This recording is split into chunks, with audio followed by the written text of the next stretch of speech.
sigurado ako na walang mangyayari sa kanya.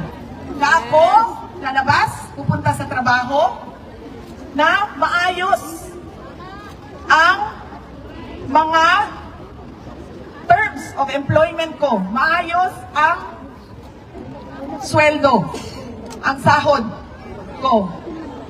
Kasi kung makikita ninyo, kung ikumpara ninyo, sa Pilipinas, sinasabi natin mahal. Mahal ang cost of living. Mahal ang gasolina, mahal ang pagkain, mahal ang renta, totoo yan. Pero kung makikita din ninyo, sa ibang mga lugar, sa labas ng urban centers, mura lang ang cost of living. Kung ikumpara natin sa averaging. Pero, bakit hindi tayo namumurahan? Dahil sobrang baba ng sweldo. Hindi ko alam. Kaya nauubos pa rin yung pera natin. May trabaho man tayo, ubos siya sa pagkain. Ubos siya sa pagbayad ng renta. Hindi na nga tayo makabili ng sarili nating bahay. Sa mga lugar ninyo, at sigurado ako, karamihan sa inyo, galing sa mga maliliit na munisipalidad sa mga probinsya. Sino ba ang may mga malalaking bahay? Di ba kayo lang? Hindi! Di ba? Yung mga nakapagtrabaho sa abroad, ang semento ang bahay. Pero yung classmate ninyo na naiwan doon sa Pilipinas, na hindi lumabas, hindi nag-abroad, hindi nakipagsapalaran sa ibang bansa. Lubog sa utang. Yes! Dahil sa kawalan ng Napakasimple ng gusto natin na makita sa ating bayan. Pero bakit kailangan umalis sa sariling bayan para lang maabot natin ang mga pangarap natin sa sarili natin at mga pangarap natin para sa pamilya natin? Marami, alam nyo ba, na marami ang kanilang tinitingnan ay mag-aral ako, makapagtapos ako, at mag-abroad ako. Parang naging normal na lang, parang na mga Pilipino, ang pangarap na abroad. Mahirap. Mali yun. Dahil dapat ang sariling bansa mismo natin nagbibigay sa atin ng oportunidad. Hindi na kailangan natin umalis, ngunit pwede tayo umalis kung gusto natin. Hindi yung napipilitan tayo na iwanan ang ating pamilya, ang ating mga anak, sira-sira, broken families, naghihiwalay ang mga mag-asawa dahil kailangan umalis, lumabas. Dahil bakit? Walang-wala ang opportunities sa ating pagkakataon. Wala doon sa ating bayan. Napakasimple ng gusto natin at hindi mahirap yun ibigay ng pamahalaan. Bakit? Nakikita ninyo yun sa ibang bansa. So bakit nagagawa nila? Walang korupsyon. Totoo yan. Dahil napakaraming buaya sa Pilipinas.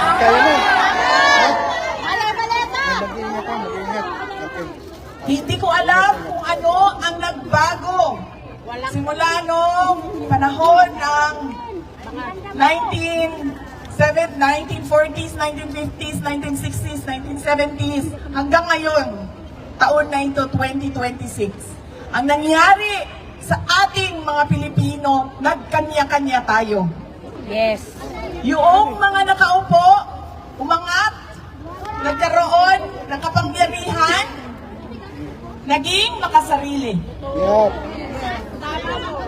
Bahala na kayo sa buhay ninyo, basta ako, nakaangat na ako. Hindi ko alam. Hindi ako social worker, hindi ako sociologist. Hindi ko alam anong nangyari sa atin. At ang nangyari pa, kapag hindi ka sumama, sumabay, Kulong ka.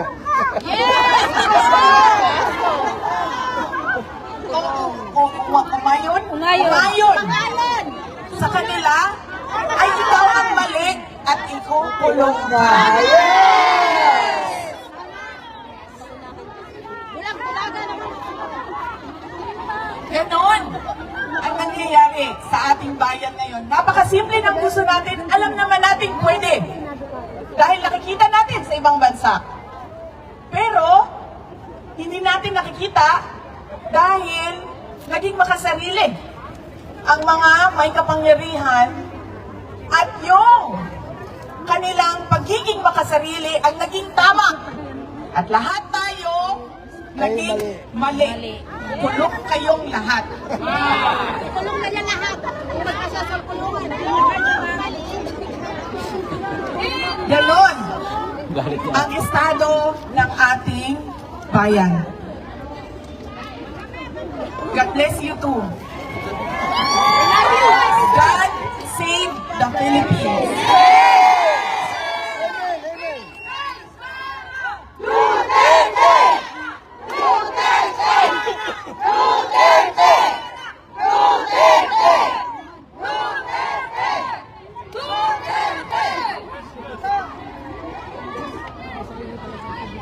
Isa pa na laging nangyayari sa atin,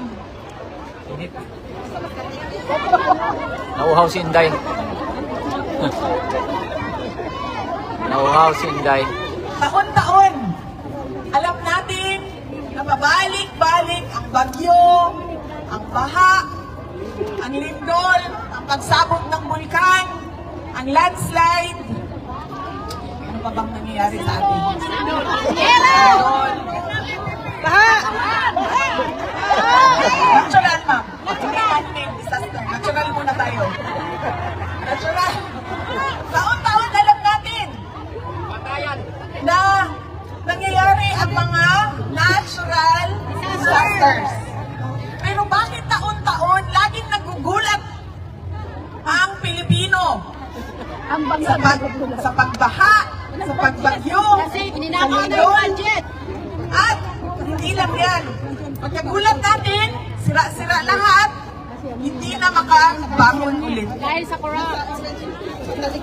Kung maalala ninyo, nagkaroon ng malaking lindol sa Cebu. Noong mga ilang buwan na ang nakaraan. Pagbisita namin ng Cebu, nitong bago lang, ganun na ganun pa rin. Para silang kahapon lang na lindol. Hindi na tayo nakakabangon agad. At meron sa atin, hindi na nakakabangon talaga. Ang savings Ito po ang dahil linya sa ko. kalamidad. Taon-taon, Hindi nga ako gumagalaw. Ito po ang linya o lumagpas na po tayo. Hindi po ako umalis kasi ito yung bote. yan sa mga